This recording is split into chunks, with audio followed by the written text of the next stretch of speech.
ನಮಸ್ಕಾರ, ನಾನು ನಿಮ್ಮ Ayurveda doctor Prajwal Hirem. Skin disease ಅದು ಫಂಗಲ್ ಆದರೂ ಇರ್ಬೋದು, ಇಲ್ಲ ಏನೋ ಸ್ಕಿನ್ ಬರ್ನ್ ಆದರೂ ಇರ್ಬೋದು, ಕಂಪ್ಲೀಟ್ ಈಗ ವಿಟಿಲಿಗೋಸ್ ಅಂತ ಬರುತ್ತೆ, ದೆನ್ ನೆಕ್ಸ್ಟ್ ಸೋರಿಯಾಸಿಸ್ ಅಂತ ಬರುತ್ತೆ. ಈ ಥರ ಅಂತ ವಿವಿಧ ರೀತಿಯ ಸ್ಕಿನ್ ಡಿಸೀಸ್. ಇನ್ ಶಾರ್ಟ್, ಇನ್ ಜನರಲ್ಲಾಗಿ ಹೇಳ್ತೀನಿ ನಾನು, ಯಾಕಂದರೆ ಈವನ್ ಸಿಂಗಲ್ ಡಿಸೀಸ್ ನಾವು ತೊಗೊಂಡು ಸ್ಕಿನ್ ಡಿಸಾರ್ಡರ್ ಬಗ್ಗೆನೇ ಸಿಕ್ಕಾಪಡೆ ವಾಸ್ಟ್ ರೀಸನ್ ಬರುತ್ತೆ, ತುಂಬ ಟೈಮ್ ಆಗುತ್ತೆ. ನಾನು ಇನ್ ಶಾರ್ಟ್ ಆಗಿ ಡೀಟೇಲ್ ಆಗಿ ಹೇಳೋಣ ನೆಕ್ಸ್ಟ್ ಬರುವಂಥ ಸೀರೀಸಲ್ಲಿ. ಈಗೇನಿದೆಯಲ್ಲ, ಇನ್ ಶಾರ್ಟ್ ಆಗಿ ಹೇಳ್ತೀನಿ ನಾನು ಕಂಪ್ಲೀಟ್ ಸ್ಕಿನ್ ಡಿಸಾರ್ಡರ್ ಬಗ್ಗೆ ಹೇಗಿರುತ್ತೆ ಅಂತ. ಈಗ ಸ್ಕಿನ್ ಡಿಸಾರ್ಡರ್ ಯಾಕಾಗುತ್ತೆ, ಮೇನ್ಲಿ ಏನು ಕಾರಣ? ಅಕಾರ್ಡಿಂಗ್ ಟು ಆಯುರ್ವೇದ,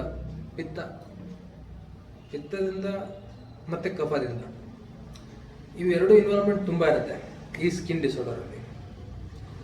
ಸೊ ನಾವು ಕಾನ್ಸಂಟ್ರೇಟ್ ಮಾಡಬೇಕಾಗಿದ್ದು ಪಿತ್ತ ಮತ್ತು ಕಫ. ಈಗ ನೋಡಿ, ಪಿತ್ತ ಇಸ್ ನಥಿಂಗ್ ಬಟ್ ರಕ್ತ. ಪಿತ್ತ ಎಲ್ಲಿರುತ್ತೆ ಅಂದರೆ ರಕ್ತ ಒಳಗಡೆ ಇರುತ್ತೆ. ನಾವು ಆಶ್ರಯ ಆ್ಯಂಡ್ ಆಶ್ರಯ ಭಾವ ಅಂತ ಅಂತೀವಿ. ಸೊ ರಕ್ತ ಕರೆಕ್ಟಾಗಿದ್ದಾಗೆಲ್ಲ ಸ್ಕಿನ್ ನಾರ್ಮಲ್ ಆಗಿರುತ್ತೆ, ಸ್ಕಿನ್ ಟೋನ್ ಚೆನ್ನಾಗಿರುತ್ತೆ, ಮತ್ತು ಗ್ಲೋ ಚೆನ್ನಾಗಿರುತ್ತೆ. ಸೊ ಹಾಗಾಗಿ ನಾವು ರಕ್ತ ಶುದ್ಧತೆ ಮಾಡ್ಕೊಳ್ಳುವಂಥ ಮೆಥಡ್ ತುಂಬ ಬೇಕಾಗುತ್ತೆ. ದೆನ್ ನೆಕ್ಸ್ಟ್ ನಾವು ಈ ದೋಷದ ಕಾನ್ಸೆಪ್ಟ್ ಇಟ್ಕೊಂಡೇ ನಾವು ಟ್ರೀಟ್ಮೆಂಟ್ ಸ್ಟಾರ್ಟ್ ಮಾಡ್ತೀವಿ. ಈ ದೋಷದ ಕಾನ್ಸೆಪ್ಟ್ ಇಟ್ಕೊಂಡೇ ನಾವು ಒಂದೊಂದೇ ಟ್ರೀಟ್ಮೆಂಟ್ ಮೊಡಾಲಿಟೀಸ್ನ ಯೂಸ್ ಮಾಡ್ತೀವಿ. ಈವನ್ ವಿಟಿಲಿಗೋ ಅಂತಂತಾರೆ, ಅದರಲ್ಲಿ 2-3 ವೆರೈಟೀಸ್ ಬರುತ್ತೆ.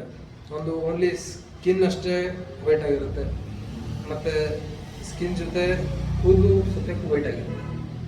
ಈ ಥರ ಡಿಫ್ರೆಂಟ್ ಟೈಪ್ಸ್ ಆಫ್ ತನ್ನ ಬರುತ್ತೆ. ಅದನ್ನು ನಾವು ಇಂಗ್ಲೀಷ್ನಲ್ಲಿ ವಿಟಿಲಿಗೋ ಅಂತಾರೆ. ಮತ್ತು ನಾವು ನಮ್ಮ ಇದರಲ್ಲಿ ಆಯುರ್ವೇದದಲ್ಲಿ ಅಂತೀವಿ ಶಿತ್ರ ಅಂತೀವಿ, ಶ್ವಿತ್ರ. ಸೊ ಇದಕ್ಕೂ ಸಹ ನಾವು ಟ್ರೀಟ್ಮೆಂಟ್ ಕೊಟ್ಟಿದ್ದೀವಿ, ಪಾಸಿಟಿವ್ ರಿಸಲ್ಟ್ ಇದೆ. ಸೊ ಒಂದಲ್ಲ ಎರಡಲ್ಲ ಹಲವಾರು ಸಮಸ್ಯೆಗಳಿಗೆ ನಮ್ಮ ಈ ಆಯುರ್ವಿಸ್ಮಯ ಕ್ಲಿನಿಕ್ ಏನಿದೆ ಅಲ್ಲ, ಇಲ್ಲಿ ಹಲವರಿಗೆ ಪರಿಹಾರ ಮಾಡಿದ್ದೀವಿ. ಅದು ಪಾಸಿಟಿವ್ ಆಗಿ ನಮಗೆ ರಿಸಲ್ಟು ಬಂದಿದೆ. ಸೊ ಒಂದೇ ರೀತಿಯಾದಂಥ ಸ್ಕಿನ್ ಡಿಸೀಸ್ ಅಲ್ಲ, ಎಲ್ಲ ರೀತಿಯಾದಂಥ ಸ್ಕಿನ್ ಪ್ರಾಬ್ಲಮ್ಸ್ಗೂ ಇಲ್ಲಿ ನಮ್ಮಲ್ಲಿ ಸೊಲ್ಯೂಷನ್ಸ್ ಇದೆ. ಅದು ಆಯುರ್ವೇದಿಕ್ ಥ್ರೂ. ನಮಸ್ಕಾರ, ಧನ್ಯವಾದ.